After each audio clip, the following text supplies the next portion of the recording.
బెంగళూరు నుంచి విజయవాడ రావాల్సిన air alliance విమానం రద్దయింది. ఉదయం 7:50 బయలుదేరాల్సిన ఈ ఫ్లైట్లో వైఎస్ఆర్సీపీ నేతలు ఉషశ్రీ చరణ్, ప్రకాష్ రెడ్డి, దీపిక, బియ్యపు మధుసూదన్ రెడ్డి, చెవిరెడ్డి భాస్కర్ రెడ్డి, మోహిత్ రెడ్డి, మెట్టు గోవింద్ రెడ్డి, అలాగే వెంకట్ గౌడ, విక్రమ్ రెడ్డి తదితరులు విజయవాడకు రావాల్సి ఉంది.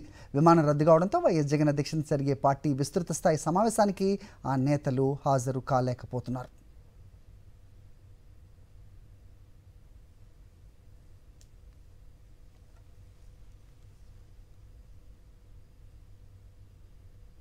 బెంగళూరు నుంచి విజయవాడ రావాల్సిన ఎయిర్ అలయన్స్ విమానం రద్దయింది. ఉదయం 7:50 బయలుదేరాల్సిన ఈ ఫ్లైట్లో వైఎస్ఆర్సీపీ నేతలు ఉషశ్రీ చరణ్, ప్రకాష్ రెడ్డి, దీపిక, బియ్యపు మధుసూదన్ రెడ్డి, చెవిరెడ్డి భాస్కర్ రెడ్డి, మోహిత్ రెడ్డి, మెట్టు గోవింద్ రెడ్డి, అలాగే వెంకట్ గౌడ, విక్రమ్ రెడ్డి తదితరులు విజయవాడకు రావాల్సి ఉంది. విమానం రద్దు కావడంతో వైఎస్ జగన్ అధ్యక్షతన జరిగే పార్టీ విస్తృత స్థాయి సమావేశానికి ఆ నేతలు హాజరు కాలేకపోతున్నారు.